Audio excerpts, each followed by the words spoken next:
is a word that gets used a lot, but in Hawaii it comes attached to a specific building, a specific woman, and a very specific kind of loss. This is The Rise the Limit, and this is Chapter 6, Unquiet ʻIolani Palace, Roped Off Royalty. Last chapter traced a long-delayed whale sighting along Oʻahu's northwest coast, with Kamehameha's consolidation of power and a parking lot brawl providing the scenic backdrop. Now the focus shifts to the 19th century political collapse that ended Hawaiian independence, from Liliʻuokalani's imprisonment inside the very palace Kalakaua built to project royal authority, to a 2020 pandemic-era walk through those same restored rooms where the roped-off furniture makes the absence feel almost deliberate. Later, viewed from the lanai of our suite at ʻIolani, the Pacific horizon suggested a soothing geological permanence, a vast blue indifference to the scurrying of land-bound creatures. Yet, as I attempted to mentally curate the exhibits we had just absorbed at the Bishop Museum, the view shifted. That calm blue line was not a barrier, but a highway. Specifically, it was the conduit for the year 1820, a 12-month span that fundamentally overwrote the cultural foundations of the entire Hawaiian archipelago. It was a year that saw the islands stripped of their ancient strictures and forcibly loaded with a foreign orthodoxy, all while the people were still trying to understand what had happened to the old rules. To understand the sheer, concentrated chaos of that year, one must step back a few months to the death of the great unifier Kamehameha I in 1819. He left the throne to his son, Liholiho, who ruled as Kamehameha II. The young man inherited a kingdom that was efficiently run, but spiritually stifling. The ancient kapu system governed every interaction, creating a society of immense discipline and terrified obedience. Liholiho, however, found himself managed by two formidable dowagers, the Queen Regent Ka'ahumanu and his mother, Keopuolani. Whatever titular authority the young king held, these women held the true influence. They nudged, or perhaps shoved, him toward a decision that would make a modern constitutional crisis look like a minor procedural formality. In a move known as the I Noa, free eating, Liholiho sat down and publicly ate a meal with women. To a contemporary observer, this sounds like a casual Tuesday lunch. In 1819, it was a theological earthquake. It violated the core taboo of the state religion. The people waited for the ground to swallow him or lightning to strike. When the sky failed to fall, the conclusion was obvious. The gods had deserted the kingdom. The fallout was immediate. Temples were dismantled and wooden images were burned. A cousin, ʻIolani, attempted to defend the old ways, leading a civil war that ended abruptly at the Battle of Quamo'o. The traditionalists lost. The kapu was dead. The spiritual house had been cleaned out, the figurative furniture burned, and the doors left wide open. This is where historical timing becomes almost comedic in its precision. Just as the smoke was clearing from the burning Hyas, the brig Thaddeus arrived off the coast of Hawaii Island on March 30th, 1820. On board were Hiram Bingham, Asa Thurston, and the first company of American Protestant missionaries. As described in Gavin Dawes' classic history, Shoal of Time, the missionaries arrived prepared to do battle with heathenism, only to find that the local religion had effectively destroyed itself 6 months prior. They had crossed an ocean to vanquish an ancient pagan order, only to find the altars already smashed and the population waiting for new instructions. Liholiho was likely exhausted from dismantling a millennium of religious infrastructure and remained understandably wary. He was a king without a religion, but he was not eager to adopt the first foreign doctrine that sailed into the bay. He turned to John Young, his father's trusted British advisor. Young was a man whose resume included both beached sailor and high chief, marking a bizarre trajectory of upward mobility possible only on the furthest edges of the maritime frontier. Young looked at the stiff, black-coated New Englanders and offered a practical geopolitical assessment. These Americans were severe, yes, but they were not the British. They wanted souls, not real estate. Based on this advice, and viewing the newcomers as safe but rigid, Liliʻuokalani granted them a probationary stay of 1 year. It was a temporary visa that somehow lasted 2 centuries. There was one more complication to introduce. In the very same harbors where the missionaries were unpacking their Bibles and dark wool suits, which constituted impeccable attire for the tropics provided you enjoy heat stroke, the first whaling ships were dropping anchor in Honolulu. The transition was jarring.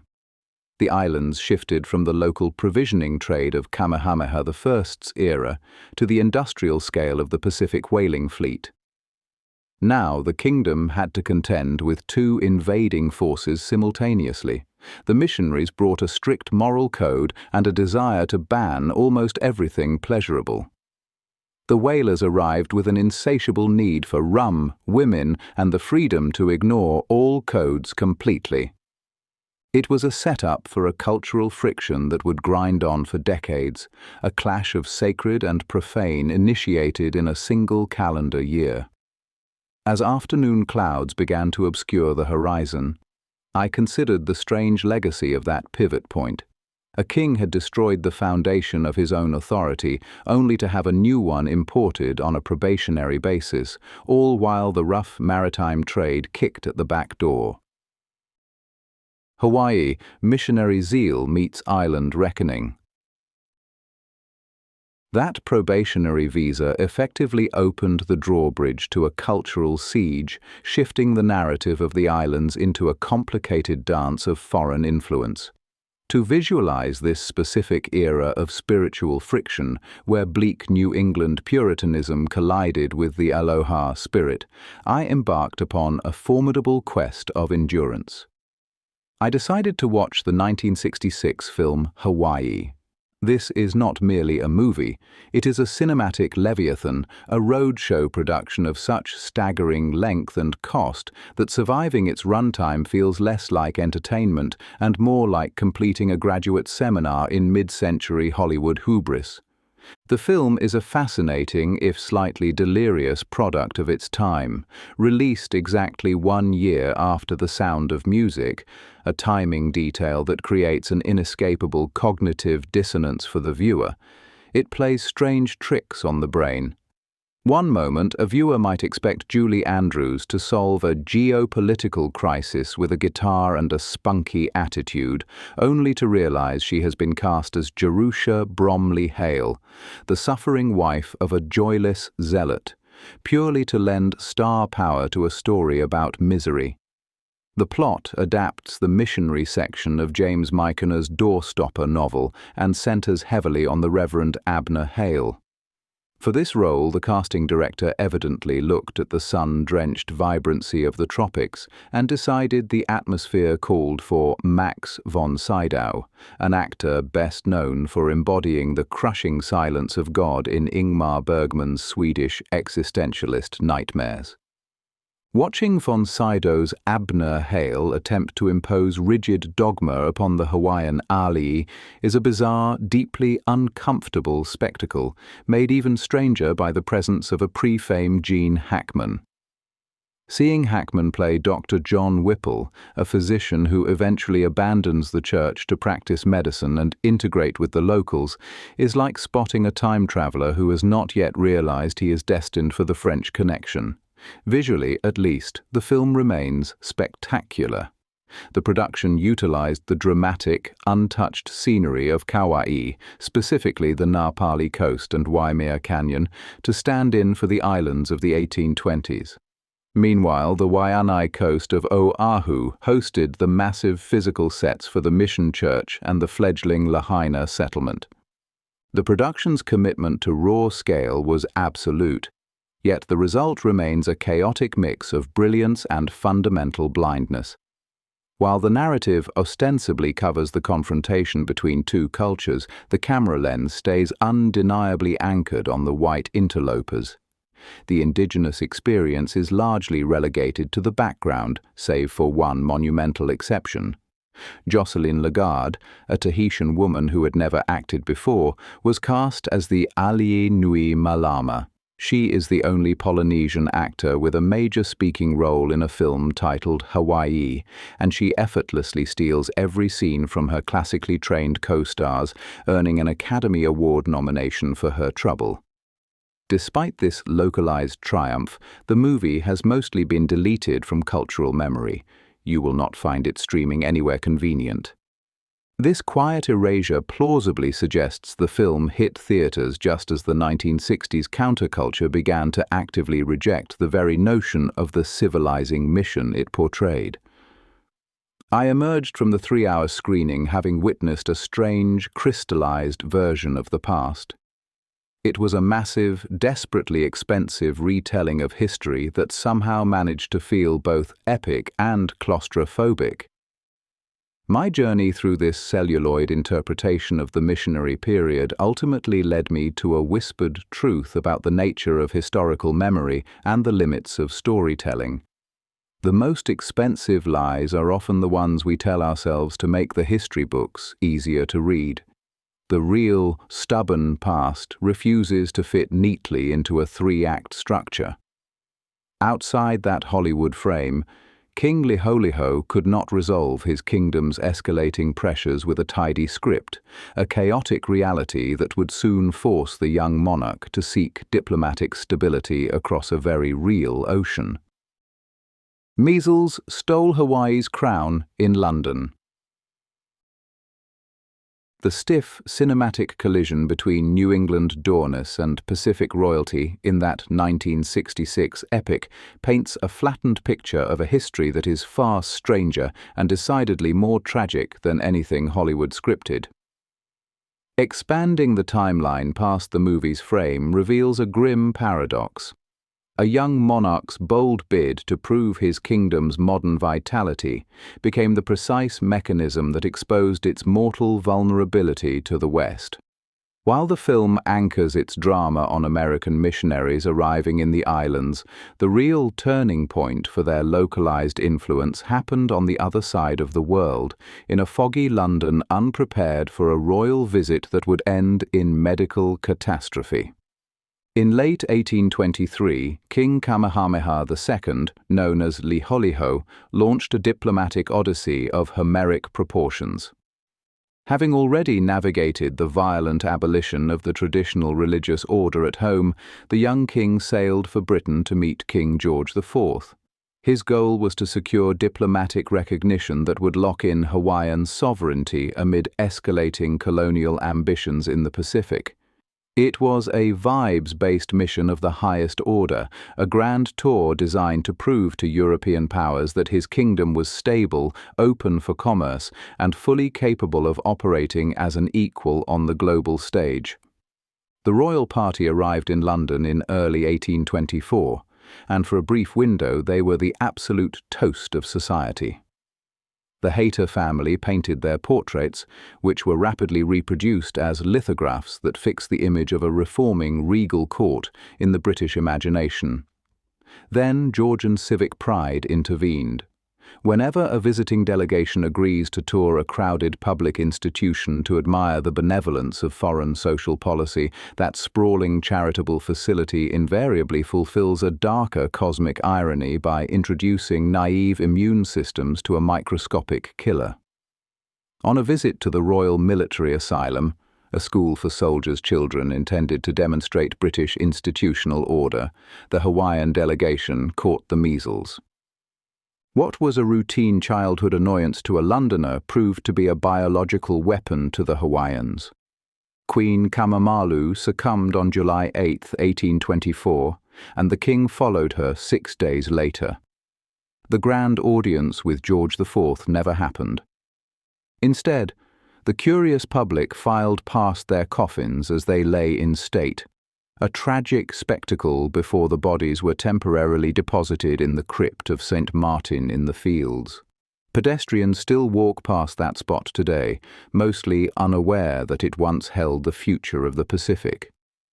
The British government, perhaps feeling a bit sheepish that high-profile guests had perished on their watch, commissioned HMS Blonde to return the royal remains in 1825. In a twist of literary irony, the ship was commanded not by the celebrity poet Lord Byron, who was busy dying in Greece, but by his cousin, Captain George Anson Byron, the 7th Baron. I like to imagine him as the accountant Byron, the sensible relative who handled maritime logistics while his celebrated cousin invented the brooding anti-hero. The return voyage functioned as much more than a routine funeral cortege.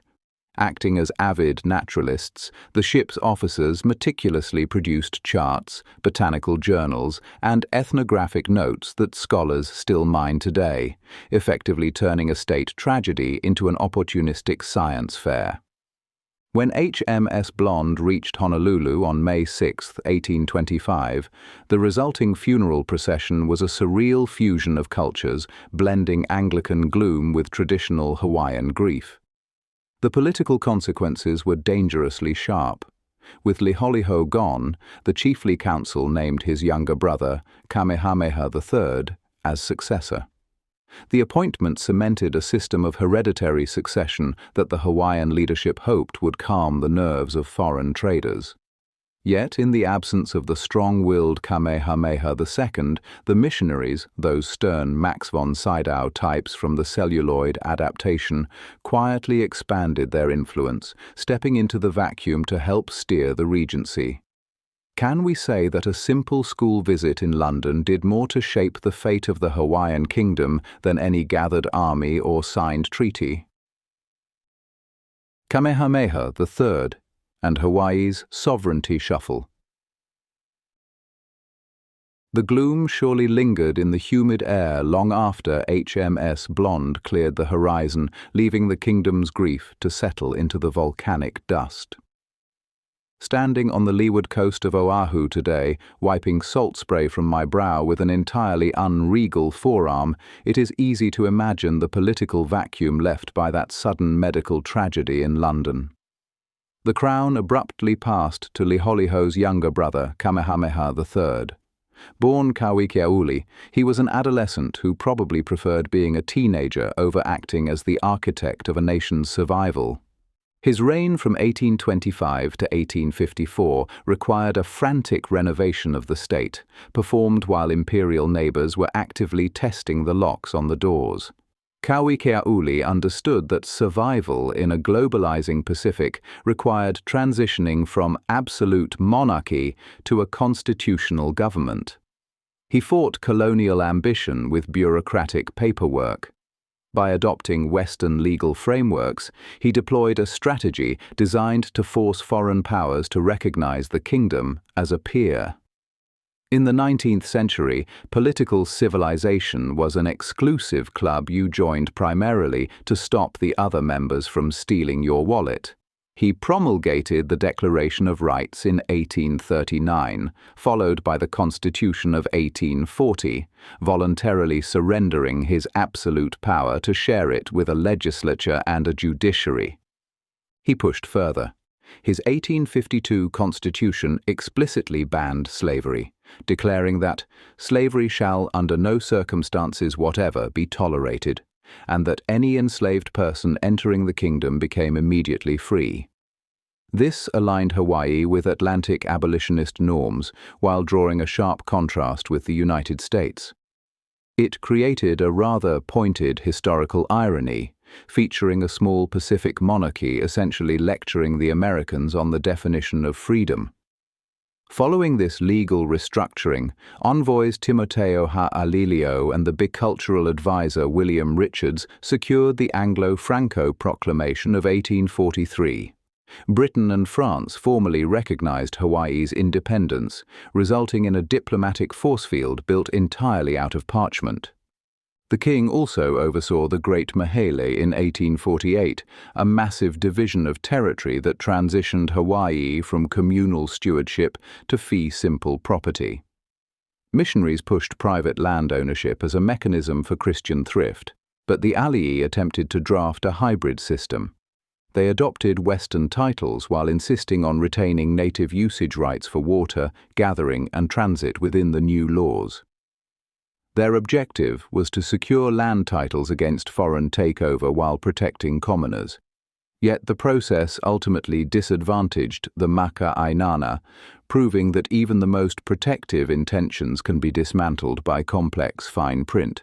Recognizing that political permanence requires economic leverage, Kamehameha III orchestrated a geographic shift to match the new commercial reality. For years, the royal court had based itself in the scenic retreat of Lahaina on Maui. But the deep-water harbor on Oʻahu now dominated Pacific maritime traffic. He relocated the capital to Honolulu in 1845, formally declaring its status 5 years later. His unfinished Lahaina palace, Haile Piula, was dismantled.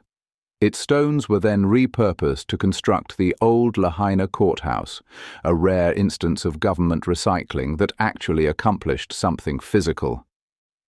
As I hike back toward the trailhead, navigating the rocky, sun-baked path separating the ocean from the modern highway, I consider Kauikeauli's evolution. He was born a divine, absolute monarch and transformed himself into a constitutional reformer, a pioneering human rights advocate, and a pragmatic state builder. He used foreign expertise to build a legal wall around Hawaiian independence, centralizing the kingdom's power in Honolulu to manage the influx of international commerce. He completely restructured a nation, though there is a certain comic reduction in realizing this monumental shift to Oʻahu often gets framed as a man who simply decided the royal commute from Maui was getting too inconvenient. Yet that pragmatic relocation tied the government directly to a booming global harbor. It ensured that whatever foreign conflicts eventually spilled into the Pacific, those crowded docks would inevitably pull the islands into the fray.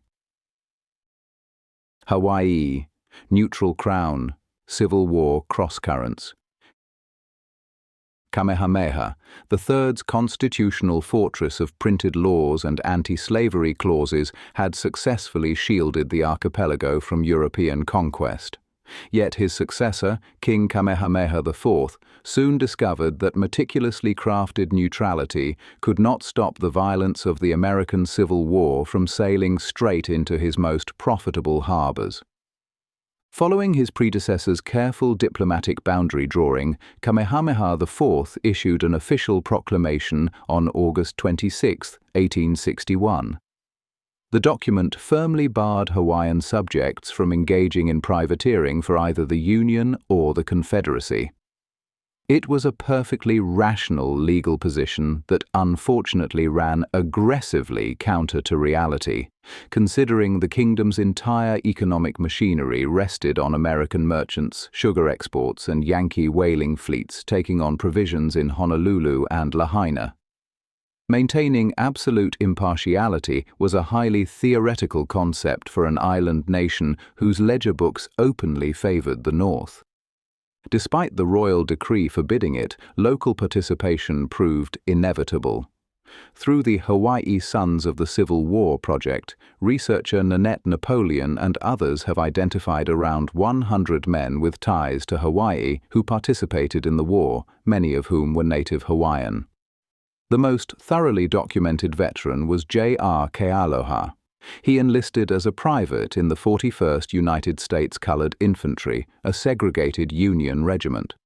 In 1864, a Union officer originally born in the islands happened to spot Kealoha in a Virginia camp and noted him in correspondence as a full-blood Hawaiian soldier. Kealoha survived the musket fire and disease of the campaign, returned home, and died in 1877. His grave at Oʻahu Cemetery remained unmarked for over a century.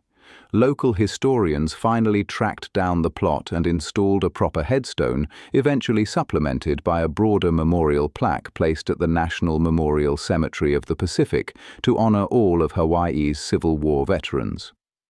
The conflict eventually arrived in Pacific waters by way of the Confederate commerce raider CSS Shenandoah, prowling the ocean with an explicit mission to terrorize the whaling fleet that formed the backbone of the local maritime economy.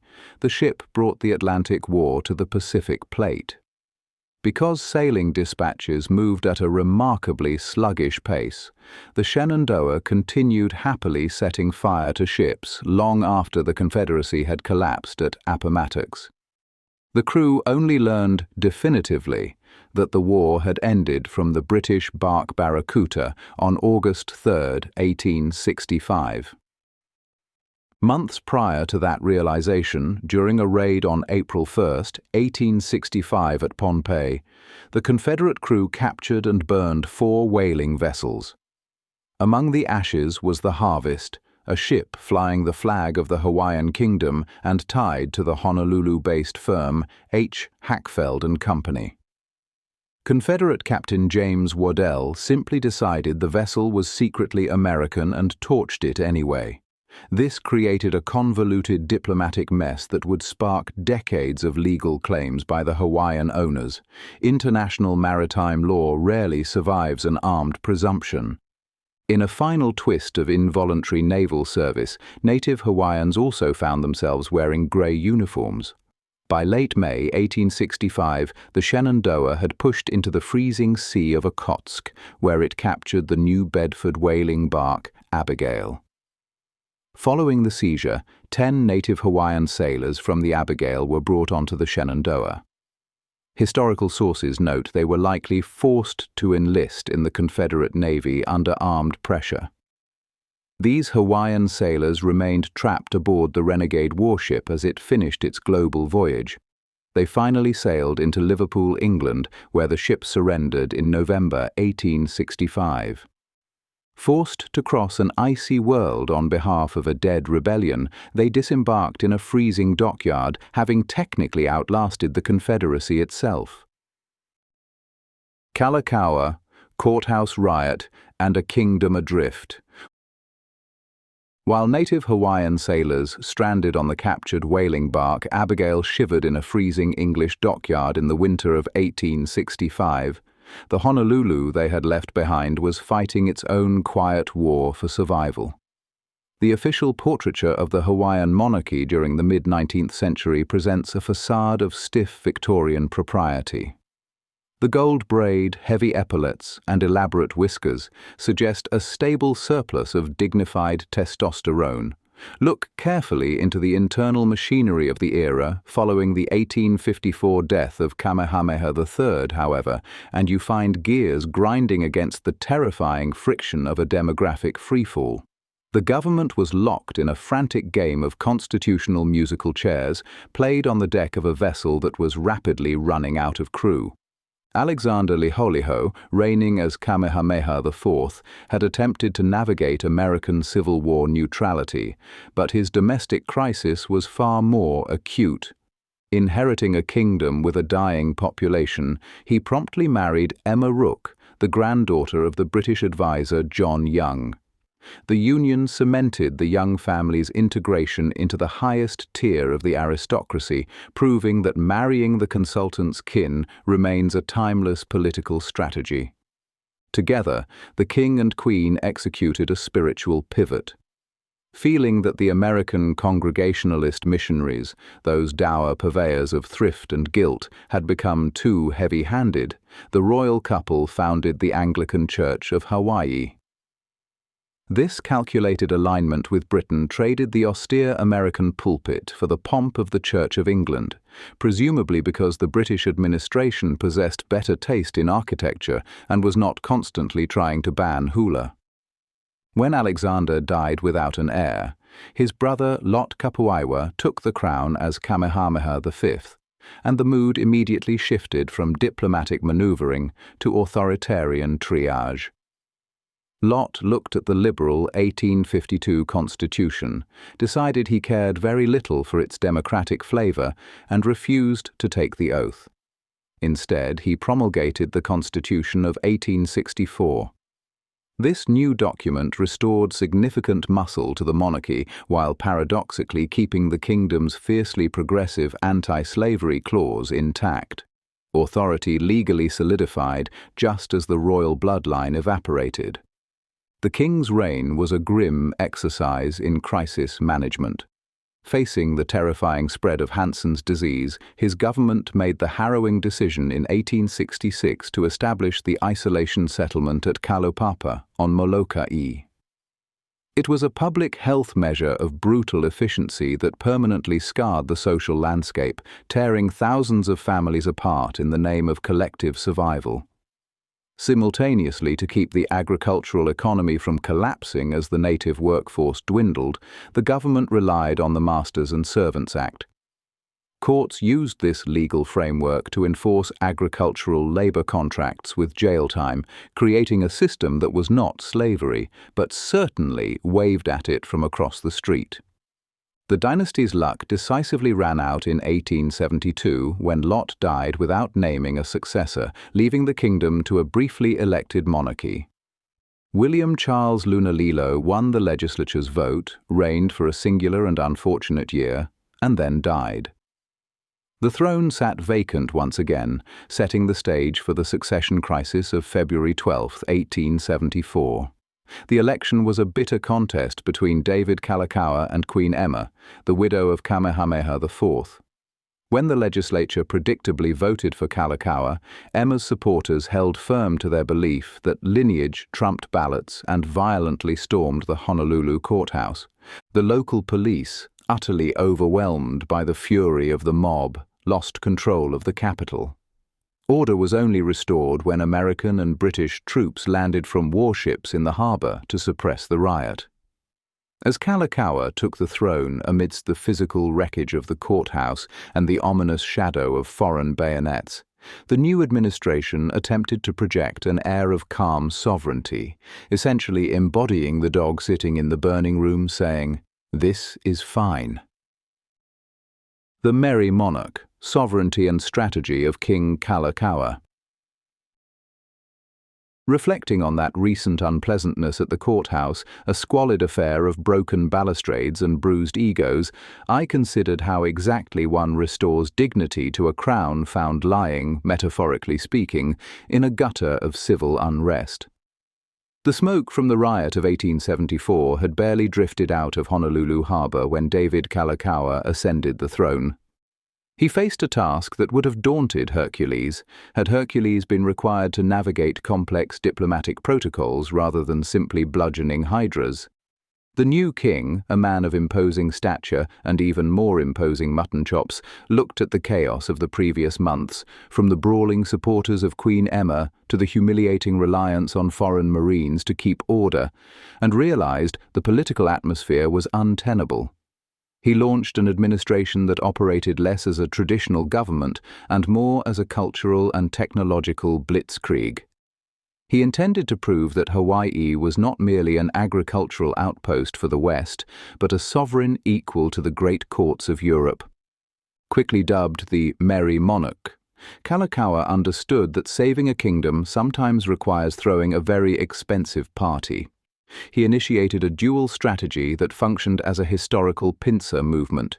He would be more Hawaiian than his predecessors by reviving forbidden traditions, and more modern than his colonizers by adopting their best machinery first. Defying the dour censure of those missionaries who categorized traditional dancing as a fast track to damnation, he revived hula and declared it the heartbeat of the Hawaiian people. He did not just bring it back, he formally integrated it into state rituals, prominently featuring the dances during his own 1883 coronation. Simultaneously, he ordered the construction of ʻIolani Palace, a structure so grand it seemed to shout across the ocean at the Victorian architectural sensibilities of London. Completed in 1882, the palace was a temple of modernity outfitted with telephones and indoor plumbing. Most impressively, by March 1887, he had electric lighting installed, beating the White House to the switch by 4 years. It was a deliberate signal to the globe that while Washington, D.C. was fumbling with gas valves, Honolulu was living in the future. But a palace needs a peerage to impress, and Kalakaua's ambitions were global. In 1881, he embarked on a 285-day odyssey, becoming the first reigning monarch to circumnavigate the globe, a diplomatic grand tour that makes modern presidential travels look like mild weekend errands. His goal was to secure recognition for his kingdom and, more urgently, to find people. The native population was plummeting and the local sugar plantations were hungry for labor. Recognizing that a kingdom without subjects is just a highly exclusive club, he looked toward Asia. He arrived in Japan in March 1881, treating Tokyo as the strategic pivot of his journey. There, in a move of audacious matchmaking that would have stunned a Jane Austen heroine, he privately proposed a dynastic marriage between his niece, Princess ʻIolani, and a Japanese prince, alongside a Pacific Confederation to check Western imperialism. The Emperor Meiji politely declined the marriage proposal to avoid irritating the United States, yet the visit was hardly a failure. Attempting to engineer a royal wedding in Tokyo does not simply make you a dynastic matchmaker, it makes you the accidental architect of mass migration. The diplomatic goodwill Kalakaua generated during the trip opened the door for the enormous wave of Japanese contract labor that began arriving in 1885, permanently altering the demographics of the islands. Undeterred by the romantic rejection, he pressed on to Rome to meet Pope Leo XIII to smooth over religious tensions back home, and then to New York to chat with Thomas Edison about electrification, proving his interest in technology was far more than an idle hobby. Yet, whenever a visionary spends heavily on palaces and global diplomacy, the commercial elite inevitably calculates the check. The powerful cohort of local, largely American, sugar planters viewed Kalakaua's dream of a Polynesian confederation, signaled by his deployment of the diplomatic ship Kaimiloa to Samoa, as a dangerous delusion. In 1887, the tension finally snapped. An armed militia known as the Honolulu Rifles surrounded the king, forcing him to sign the Bayonet Constitution. This grievous turning point stripped him of his executive power and disenfranchised many native Hawaiians through strict property requirements, effectively handing state control to foreign residents. The merry monarch was reduced to a figurehead inside his own electric palace. Broken in power and failing in health, Kalakaua traveled to San Francisco in late 1890, seeking the restorative climate of California. He took a suite at the Palace Hotel, resting in a cruel architectural echo of the home where he had lost his authority. There, far from the warm trade winds of the Pacific, he succumbed to Bright's disease on January 20th, 1891. His body was returned to Honolulu aboard the USS Charleston, closing a reign that had sought power in international illumination and startled the world with its global reach, only to meet a severe end under the threat of a rifle. He left his sister, Liliʻuokalani, to inherit a throne that was already teetering on the edge of the abyss. Liliʻuokalani, Palace Songs After the Bayonet. Kalakaua, the merry monarch, had returned to the frantic embrace of Honolulu soil only as a body in a casket, a silent arrival that marked the beginning of a different kind of noise. When Liliʻuokalani inherited that teetering throne, the atmosphere shifted from desperation to defiance. She didn't want a Pacific Confederation. She wanted her house back. In January 1893, responding to the petitions of her people to reinstate the voting rights stripped by the gunpoint governance of the previous years, she attempted to promulgate a new constitution. It was a bold administrative maneuver, functioning less as a volatile coup and more as a procedural software update meant to restore admin privileges to the actual admins.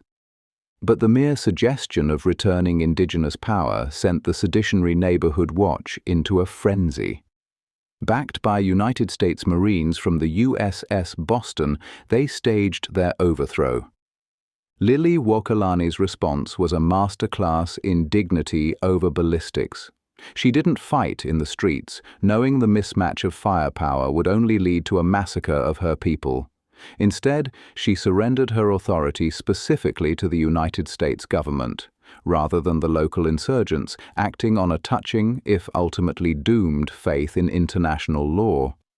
She assumed that once the adults in Washington reviewed the paperwork, they would undo the theft. She was fighting a battle of intellect and legal procedure, a distinct history of resistance that ran parallel to my own timeline of leisurely observation, yet felt infinitely more urgent. After a failed counter-revolution in 1895, the new republic arrested the Queen and imprisoned her in her own home. Stripped of political power, she weaponized the only thing they could not confiscate, her culture. Confined to an upstairs room at ʻIolani Palace, she composed Ke Aloha o ka Haku, the Queen's Prayer, and the ubiquitous Aloha Oe. She even engaged in a linguistic reclamation project, redefining the ukulele, mocked by some as a jumping flea, as the gift that came, framing foreign imports as things Hawaiians had mastered rather than things that had mastered them. It was a cultural song of resistance that ensured the nation survived in melody even as it vanished from the map. Electric Elegy at ʻIolani Palace. You simply cannot separate the conceptual tragedy of that music from the suffocating acoustic reality of the room where the Queen actually wrote it. Standing before the velvet-roped vacuum of the ʻIolani Palace throne room during the plague year of 2021, I found it difficult to reconcile the glittering gala history of the Kalakaua dynasty with the heavy, sanitized silence that fills the corridors today. It creates a dissonant atmosphere. Walking through a space that was once the absolute apex of global modernity, hosting electric lights before the White House even dared, you quickly realize it also functioned as the most opulent jail cell in the Pacific. The sensory shift is palpable as you move from the grandeur of the Grand Hall to the quiet solitude of the Queen's bedroom. It is a physical transition from an age of splendor into a distinct colonial twilight. The structure itself is a confusing architectural cryptid. Located in downtown Honolulu and standing as the sole royal residence on United States soil, the palace was commissioned by King David Kalakaua to project the kingdom's status as a peer to European nations while simultaneously acknowledging it was sitting in the middle of the tropics. The cornerstone was laid on December 31, 1879, and the doors opened in 1882 to reveal a style described as American Florentine. The design credit is split among three architects, Thomas J. Baker, Charles J. Wall, and Isaac Moore, suggesting a chaotic design-by-committee process. I imagine Baker began with sensible columns, escalated to demanding broad lanes for cross-ventilation, and finally insisted on ornate European corner towers unrelated to any practical function. The kingdom's exasperated project managers likely decided his visionary talents were best suited for a prestigious consultancy in a time zone where they did not have to listen to him. Kalakaua, however, was not just building a pretty house. Following a meeting with Thomas Edison in New York during his world tour in 1881, the king decided he needed to out-tech the West. By November 1886, the palace grounds were illuminated for his 50th birthday, and by June 1887, the interior was wired with 325 incandescent bulbs. This royal investment de-risked the technology for the wider city, leading to Honolulu's streetlights in 1888 and the incorporation of Hawaiian Electric in 1891. Yet gravity comes for us all, and in Hawaii, gravity usually wears a suit and carries a treaty. Following the overthrow of the monarchy in 1893, the building's function shifted from a symbol of sovereignty to a grotesque trophy. It acted as the capital for the provisional government, the republic, the territory, and finally the state of Hawaii until 1969. In 1895, the throne room became a military courtroom to try royalist supporters, and the upstairs room officially became Liliʻuokalani's cell. During those 8 months of confinement following the failed counter-revolution, she did more than write songs. She worked on the translation of the Kumulipo creation chant and sewed the famous Queen's quilt, using craft and intellect to maintain a cultural signal even as the physical hardware of her government was actively dismantled directly beneath her feet. After the government finally vacated the premises for the new state capital in 1969, the Friends of ʻIolani Palace began a massive restoration project. They undertook a logistical odyssey to return the interiors to their 1880s appearance. Volunteers and researchers went full CSI Victorian Honolulu, utilizing period photographs and archives to track down original furnishings and reproduce fabrics. They stripped away decades of bureaucratic beige to reveal the original design. It reopened to the public in 1978 as a National Historic Landmark, functioning as a museum that interprets the monarchy's complex history from its diplomatic highs to its final political struggles. I am generally not the type to nod along with revisionist narratives that reflexively cast Europeans and Americans as the singular villains of history, a tactic that often flattens complex geopolitics into a simplistic morality play. Reading Gavin Dawes' historical baseline Shoals of Time, however, actually managed to crack my cynicism. You have to admit that the Hawaiians never really stood a chance against the sheer demographic and economic mass of foreign influence. Their society was effectively dismantled, and the population was decimated by imported diseases long before they could even get their bearings in an industrialized globe. I am not going to go full Rousseau and pretend the islands were a utopian paradise before the Europeans arrived, as isolation does not equal innocence, but the speed of the collapse was undeniable. The deck was completely stacked. And that brings us to the close of Chapter 6, Unquiet ʻIolani Palace, Roped Off Royalty. What stays with you is how much of Hawaiian sovereignty was built through deliberate, careful work, constitutions, diplomacy, architecture, ceremony, and song, and how completely that work was dismantled not through any single dramatic failure, but through accumulated pressure, disease, debt, and the quiet backing of a foreign military. Next time, we leave Honolulu and head up to Oʻahu's North Shore, where the history of sugar, land, labor, and some genuinely questionable prawns are all waiting in roughly equal measure. If you enjoyed this journey, the complete travelogue is available right now as a Kindle book on Amazon, The Papayas of Wrath. And if you want to come behind the scenes and get bonus content, you can join the community over on Patreon. Until next chapter, this has been The Rise the Limit. Sugar built a kingdom, then quietly dismantled one. In Chapter 7, Swells, Sugar, and a 1-hour Sentence, the road from Honolulu to the North Shore passes Schofield Barracks and the ghost of the Dole Plantation, which opens into the story of how plantation agriculture reshaped Hawaiian land, water, labor, and governance so completely that it created the conditions for a monarchy's overthrow and, eventually, a murder conviction commuted to a single hour served. That legal footnote, the Massie Affair's grotesque punchline, still hangs over the island's history of unequal justice, and it's riding shotgun as the search for turtles and monk seals gives way to pineapple cheesecake, bad prawns, and a beachside army museum where rest and readiness have shared the same shoreline for 80 years. Heading back from the conservation fences of Kaina Point, the island's layered, heavy history briefly gave way to personal memory.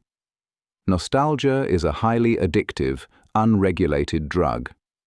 On the drive, we passed the humble beachfront collection of military huts where I had slept on a simple cot just days before my wedding, a time when my back was younger and my standards were lower.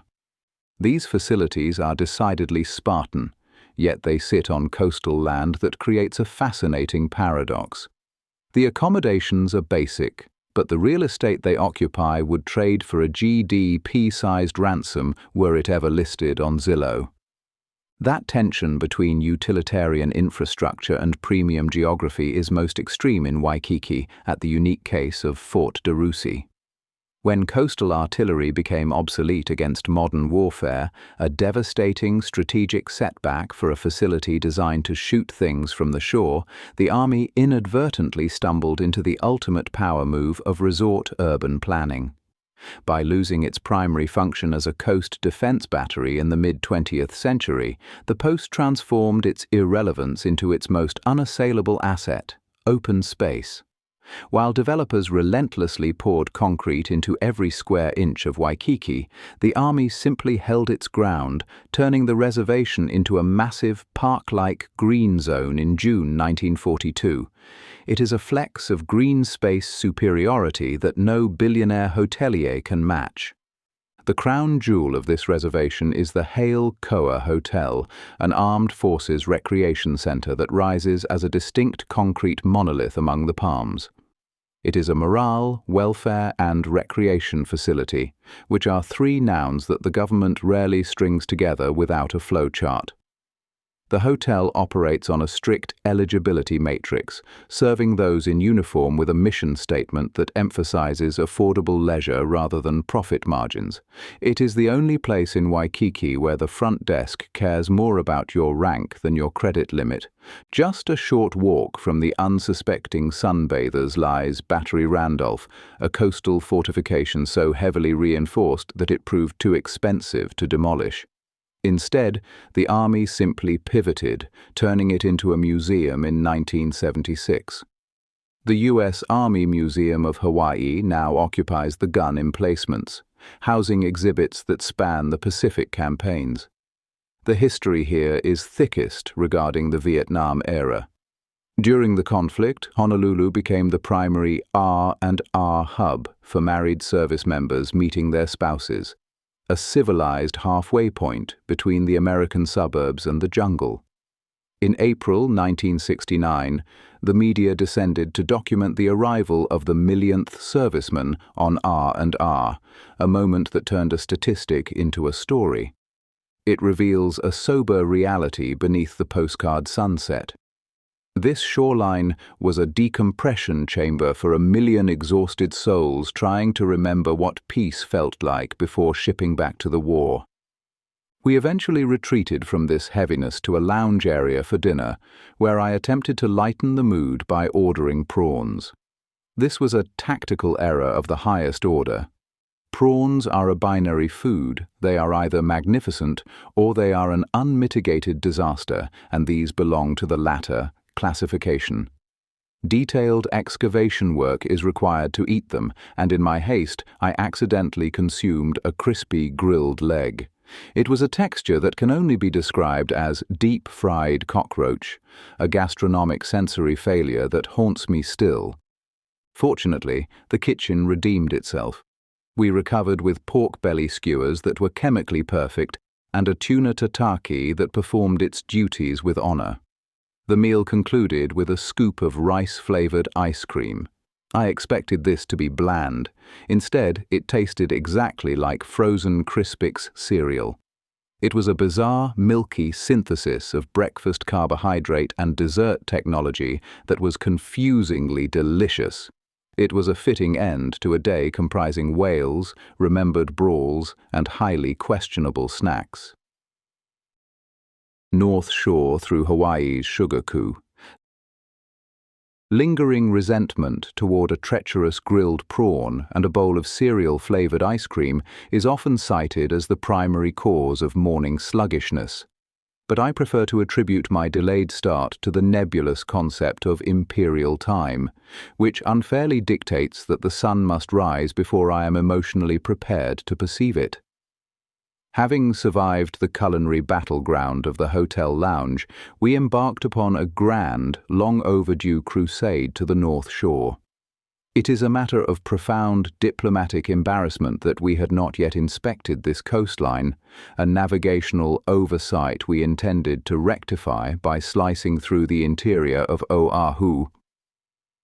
We motored past the sprawling Schofield Barracks and Army Airfield, another chapter of the island's green and grey narrative, and offered a polite, regal nod to the Dole plantation as we sped by. To uninitiated tourist eyes, these central plains are a scenic corridor of pineapple kitsch and red dirt. However, to the seasoned observer of deep time and economic conquest, this drive is a tour through the staging ground of the 19th century. While pineapple is the cheerful mascot on the gift shop t-shirt, sugar was the industrial engine that dismantled and rebuilt the islands. The phrase, "kingdom for a plantation," is not merely poetic, it is the literal receipt for the transaction that took place between the 1820s and the 1900s. The cultivation of sugarcane altered the scenery and executed a hostile takeover of the island's geology, demographics, and constitution. The first step was the total re-engineering of the dirt itself. Sugar is a high-maintenance crop, requiring vast, contiguous tracts of land and heavy, scheduled irrigation, neither of which meshed with the traditional ahupua'a system of shared stewardship. To construct industrial agriculture, the concept of ownership had to be rewritten. In 1848, Kamehameha III instituted the Great Mahele, dividing communal lands into private parcels known as fee simple. The sweeping reform was intended to secure titles for chiefs and commoners against foreign encroachment. Instead, foreign planters leveraged the new rules to consolidate the massive acreages required for their empires. Then there was the water. The dry leeward areas, like the Ewa Plain, offered brilliant sunshine but terrible conditions for thirsty cane stalks. Enter industrialist James Campbell, who looked at the arid landscape and decided to turn it into a sugar powerhouse by drilling artesian wells. Deciding that waiting for rainfall was severely inefficient, he simply bored into the aquifer instead. With the water flowing and the land privatized, the physical transformation became absolute. The landscape was industrialized with a fervor that would make a mainland railroad baron envious. Lines like the Oʻahu Railway stitched the fields to the harbors, and steam mills replaced ancient taro patches. On neighboring islands, the plantation model eventually erased native forests and village sites to create a disciplined monocrop grid, swapping the organic chaos of nature for the grim efficiency of a corporate ledger. As the industry swelled, the legal system was patched to safeguard capital, often treating royal authority as an obstacle to bypass. To solve the labor shortage caused by the catastrophic decline of the native Hawaiian population, the government passed the Masters and Servants Act in 1850. This legislation was essentially a trap that enforced penal contract labor, binding imported workers to the plantations and using the courts to jail anyone who abandoned their post. Everything escalated with the Reciprocity Treaty of 1876. King Kalakaua negotiated the agreement to allow Hawaiian sugar duty-free access to the American market. The treaty brought massive wealth, but it also functioned as a geopolitical wedge, making the kingdom's economy dangerously dependent on the United States. This leverage culminated in the Bayonet Constitution of 1887. When Kalakaua tried to assert Polynesian primacy and spent treasury funds on ʻIolani Palace like a sovereign ruler rather than a subordinate administrator, the Hawaiian League, a group dominated by sugar planters, forced him to sign a document that stripped him of executive power. It imposed property qualifications for voting that effectively disenfranchised many native Hawaiians, handing political control entirely to wealthy foreign landowners. The human cost of this sugar-coated revolution was a permanent alteration of the island's social fabric. Since the depleted native population could not supply the necessary workforce, a state-sponsored global recruitment drive ensued. It began with Chinese and Portuguese workers, followed by a massive wave of Japanese laborers. This created a multi-ethnic society that was strictly regimented, with plantation towns organizing housing and pay by race. The old, chiefly hierarchy was replaced by a corporate industrial order, creating a stratified demography that persists in the cultural DNA of the islands today. Sugar extracted more than land. It demanded a new definition of property, labor, and eventually a new government that prioritized the plantation economy over the indigenous monarchy. Processing this heavy legacy from the driver's seat, I signaled a lane change with the gravity of a man altering the course of history, a maneuver that sounds absurdly self-important, but was actually just dangerous because the turn signal lever in the rental car was sticky. Gannon Mono and the castaways who changed Hawaii. The warm breezes continued as we drove past the historic sugar tracts of the North Shore. Outside the window, the agricultural properties rolling past prompted me to reflect on the immense human capital once required to make this landscape profitable. Rebounding from the sheer trauma of the casualty on the asphalt, my mind drifted back to the origins of the workforce that replaced the dying indigenous population in these fields. We previously noted how a Hawaiian monarch punctuated a global diplomatic tour with a marriage proposal in Japan, a strategy that somehow overlooked the necessity of mutual attraction. That romantic overreach failed, but it primed the diplomatic pumps for Japanese labor to enter the island nation. Yet long before formal treaties existed, ocean currents delivered accidental visitors. Under the Tokugawa shogunate, leaving Japan was strictly forbidden by law. Coastal sailors, however, frequently discovered that a sudden storm had removed their ship rudders, turning a local maritime commute into a poorly planned intercontinental relocation. The treacherous Pacific currents carried these drifting mariners all the way to Hawaii. Unburdened by historical speculation, researchers suggest these unrecorded arrivals plausibly shaped the local culture. The Royal Hawaiian feather kahili shares a structural resemblance with the Japanese kayari, and the board game konane may have evolved from the Japanese game of Go. There is even a theory suggesting these early Japanese castaways, rather than Captain James Cook and his sailing crew, plausibly introduced syphilis and other diseases to the islands. The first recognized Japanese individuals stepped onto the kingdom shores in 1803 aboard a Russian ship pausing to resupply. The first fully documented arrivals occurred in March 1806, when an American vessel rescued 8 starving survivors from the disabled Inawakamaru and delivered them to Honolulu, the exhausted rescue ship clanking its useless anchor chain against the shallow harbor floor. King Kamehameha tasked his Prime Minister Kalanimoku with caring for the stranded men. One survivor named Zenmatsu eventually returned to Japan, providing his government with detailed reports on Hawaiian customs. The ocean predictably continued to abandon bewildered people on the beaches, washing 4 more survivors from a ruined junk ashore at Waialua on Oʻahu in 1832. These initial waves of unexpected guests eventually linked Japanese arrivals with Hawaiian agricultural labor. In 1838, castaways from the Chojamaru were brought to Hilo. Local authorities handed them over to Chinese settlers, who quietly intended to put the Japanese to work in the expanding sugarcane fields.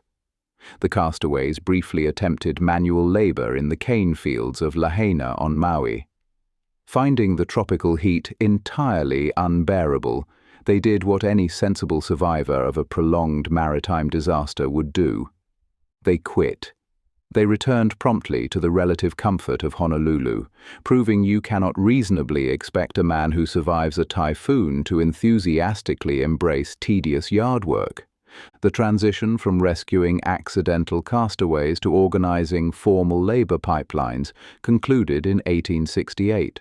Seeking disciplined workers, the Hawaiian Kingdom intentionally imported nearly 150 Japanese laborers to cultivate its valuable crops. These individuals became known as the Ganen Mono, meaning first-year people, because they arrived during the first year of the Meiji Emperor reign, an era that finally ended the Tokugawa military dictatorship.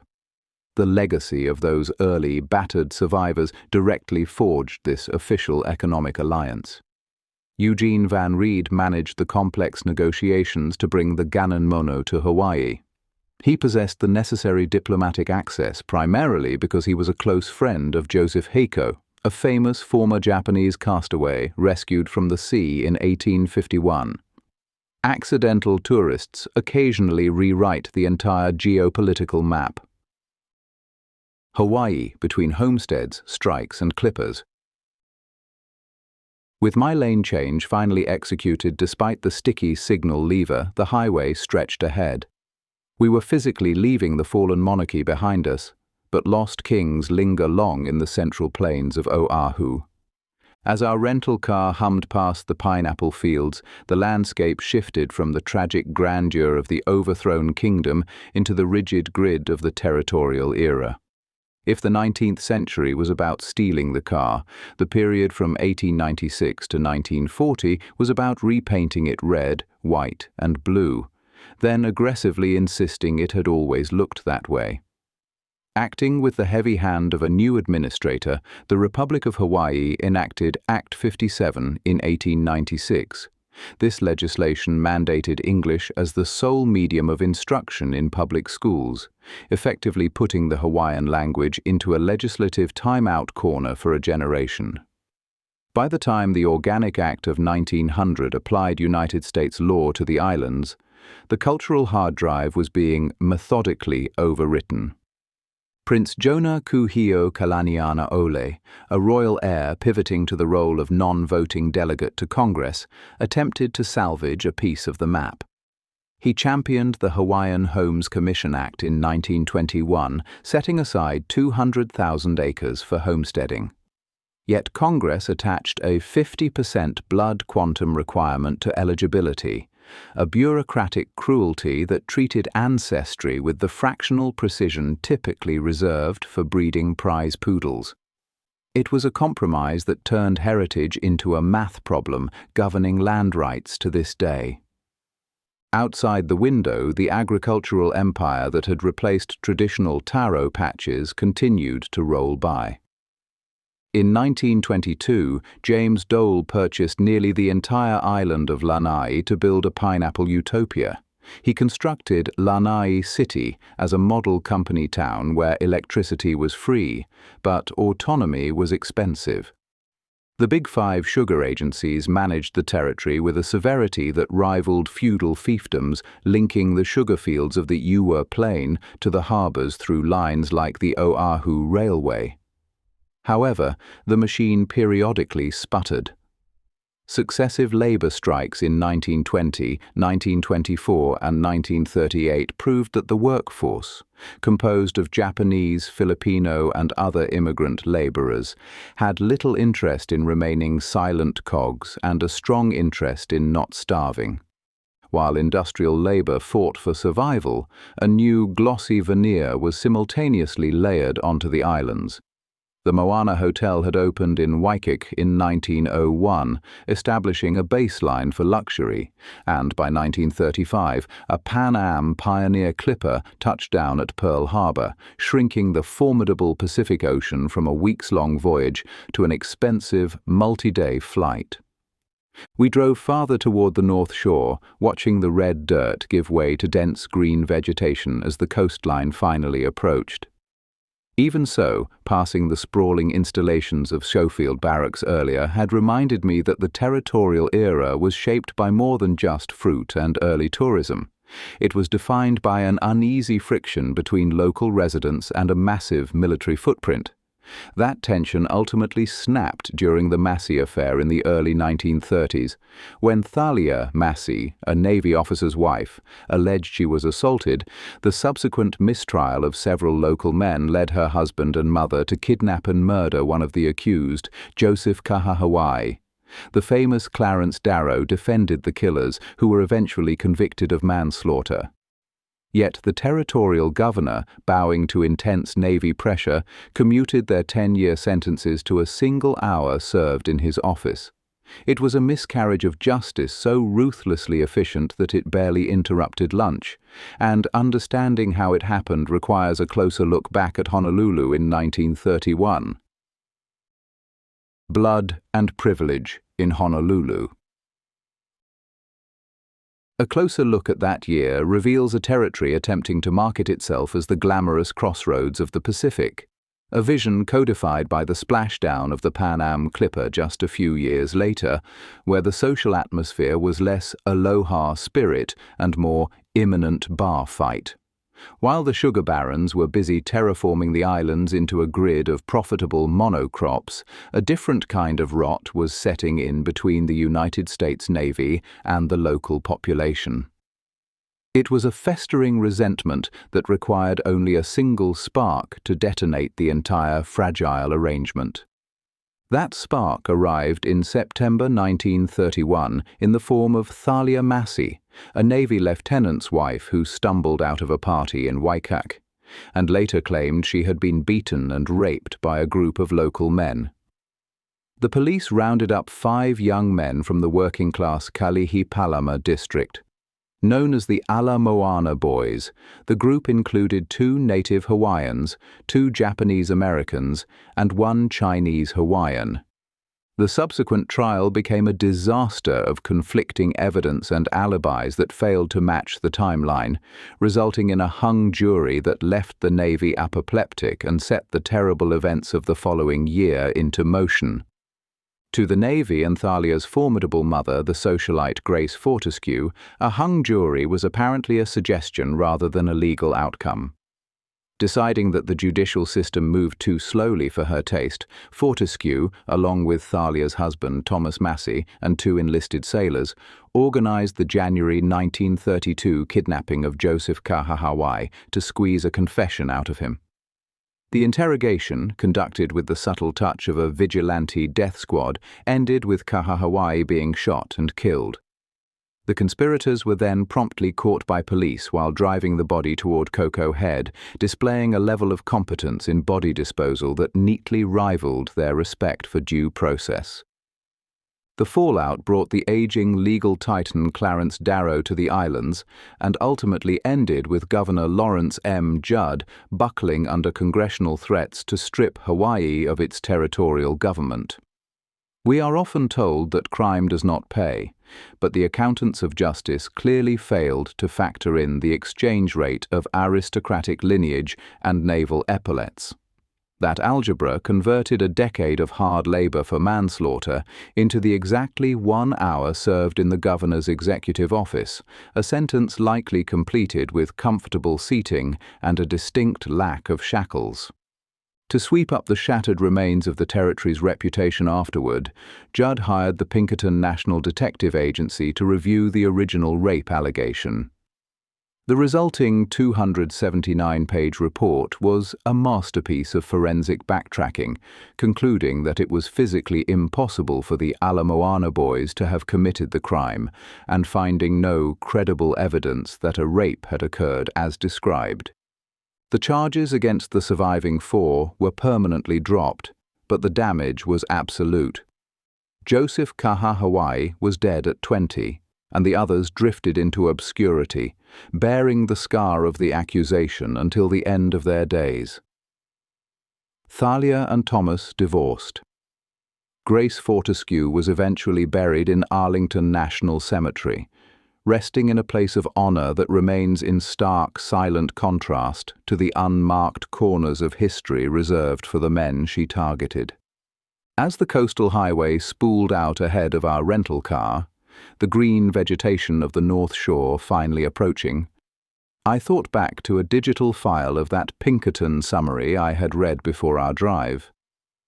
My mind lingered on a specific grainy photograph of the defendants taken before the chaos fully descended. It captures them standing in a loose row. They look not like the villains the mainland papers screamed about, nor the martyrs' history later made them, but simply like young men blinking into the sun. In the bottom right corner of the image, just visible against the light suit of the man on the end. A small dark stain blurred the grain of the photo, looking suspiciously like a drop of oil or ink that had fallen on the negative decades ago and refused to be wiped away.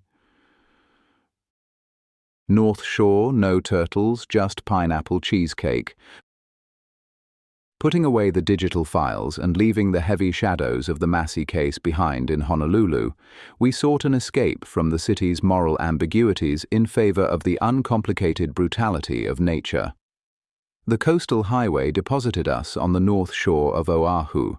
It is a stretch of coastline that operates on a seasonal personality split so severe it resembles meteorological whiplash.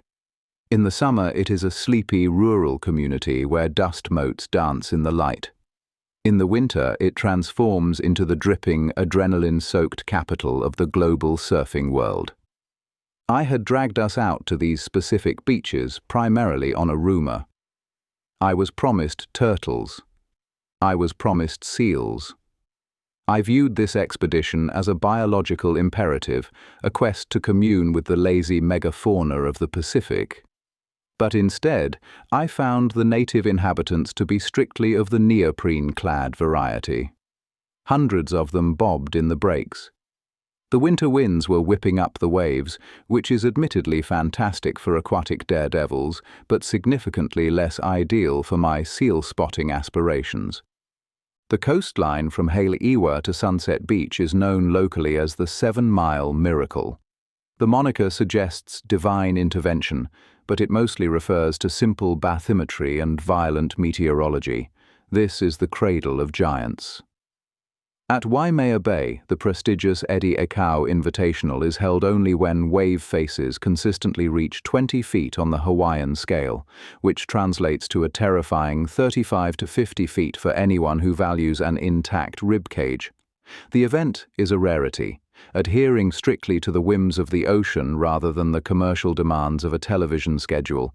The competition acts as the sporting equivalent of an apex predator that only hunts when the storm charts are perfectly catastrophic.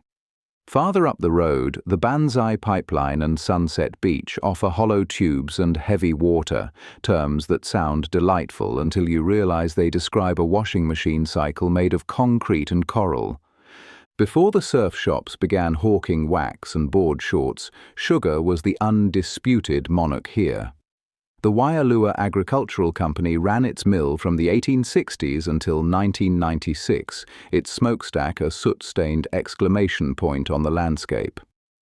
Haleiwa town itself was born as a service hub for this plantation ecosystem.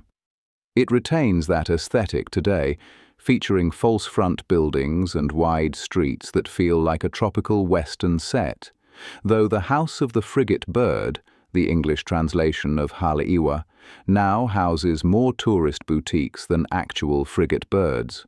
Unlike other parts of Oʻahu that paved their acreage into endless parking lots, the North Shore shifted from monocrop sugar to diversified agriculture.